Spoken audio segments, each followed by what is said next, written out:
everybody. Hey, everybody. Hello. We are here with Jason and David from Treyarch, about to look at Call of Duty Black Ops 3. The ops are blacker than ever, and the operations are much more dark. So why don't you guys tell us a little bit about the game? So I guess my first question is, it's called... Yeah. Sorry, that was weird. Why didn't you tell us about the game? Immediately cut him off. Like, Well, all right, this hold works on a out minute. well. Hold on now.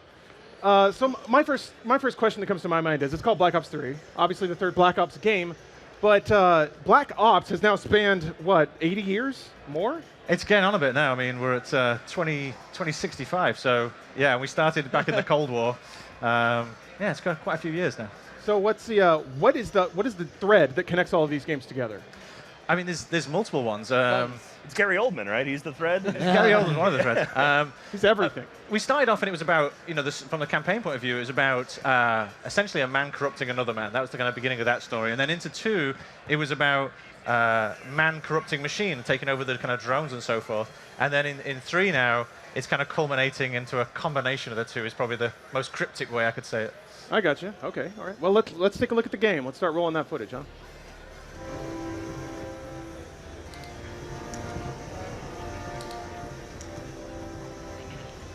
Okay, so why don't you set this up for us? What's going on in the Sure. So this is a look at the campaign safe house. So between each mission, essentially, you come to a singular place, and that's where you can kind of choose your weapons, choose your cyber cores, customize your character, see each other as well. So as people hot join into the game, their bunks will open up and they will walk out into the space. You can then look at their achievements and their other kind of trinkets. You can actually customize your actual bunk as well, and put things on the wall, change the kind of banner that's there. Calendar. And then you choose what kind of loadout you're going to have before you then go into the mission. Okay. And as you move through the campaign, you'll go to different safe houses, because unlike other ones where we do a lot of globe trotting, this one is told in a more kind of size, kind of 1 week, 1.5 week kind of time frame. So there's a continuation between each level, and there's actually points where in one level you'll see the bit of the next level that you might see, Are there any safe houses like on a nice beach somewhere you can just relax and like take your Unfortunately, time before you move on? they all seem to be in hellholes. They all seem to be getting shelled, or fires seem to be happening in the No distance. margarita makers anywhere. There's like low rent is basically what we're going for. The interior design is impeccable, though. They really look after their Black Ops agents. Yeah.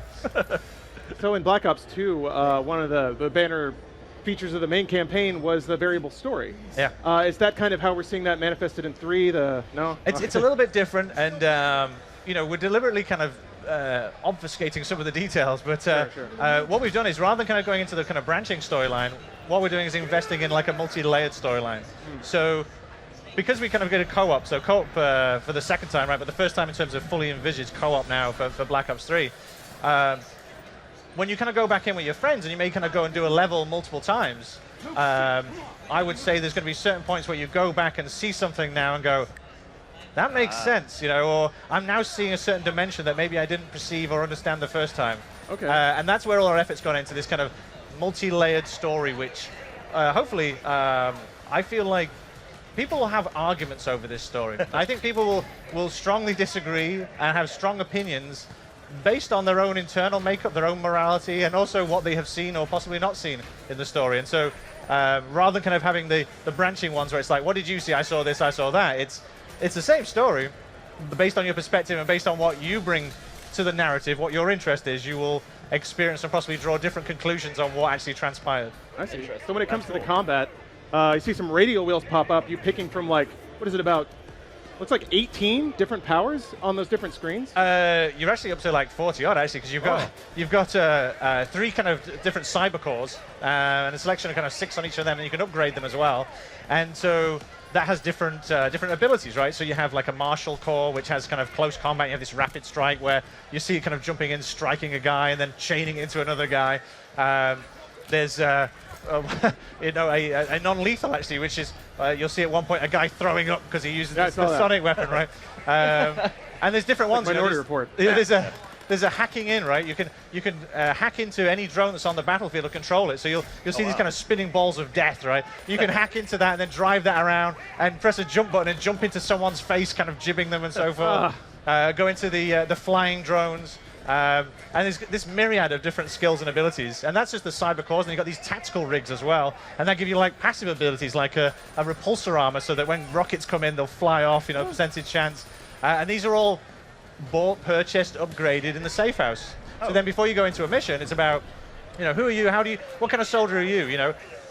What weapons have you bought? How much have you leveled up?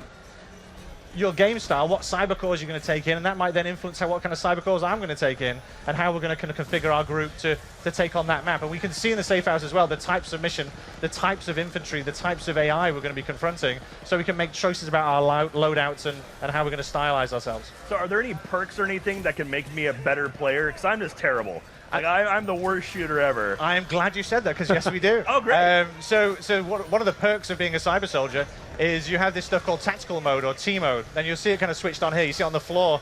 You see it's like red and yellow.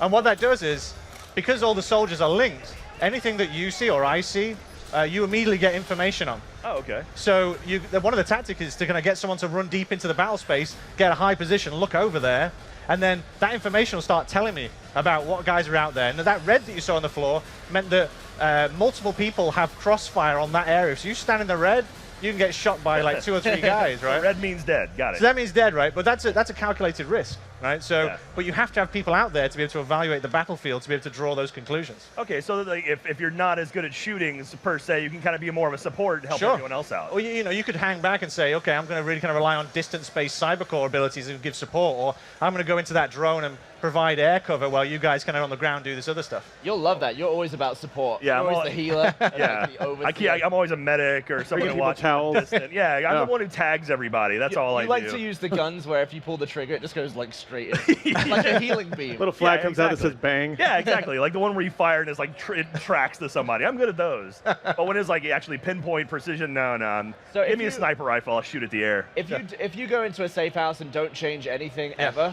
would you be penalized for that? Or like, would you suck as the game? You have a default loadout, right? So Okay. this is something that when we going back to Black Ops 1, when we talked to SOG guys, Special Forces guys back in Vietnam and so forth, and we say, what was the difference between you and the rank and file soldiers? They would say, we can choose whatever we want. We can take whatever we want in there.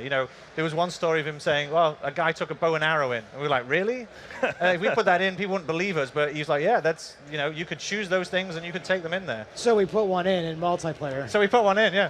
So, but it's really about customizing. And that's what is the rank and file take the standard set, but Black Ops guys, it's completely configure, wear whatever footwear you want, wear whatever clothing you wear, whatever weapon. Yeah. It's like, you're responsible now, go for it. Yeah. Now, is it like Under Siege, or a ketchup bottle full of gasoline and a lighter or anything like that? Like, that'd be pretty cool. That's how I would roll. Yeah. But yes, it's, and you can configure your weapons and attachments. I don't think we have ketchup bottle with gasoline. You should look into it. Black Ops 4, ketchup bottles of various liquids. I think Vaughn should take that one. All right, well, actually, unfortunately, I think we're out of time, but... Oh, wow. Yeah, thank you guys for stopping by. Really appreciate it.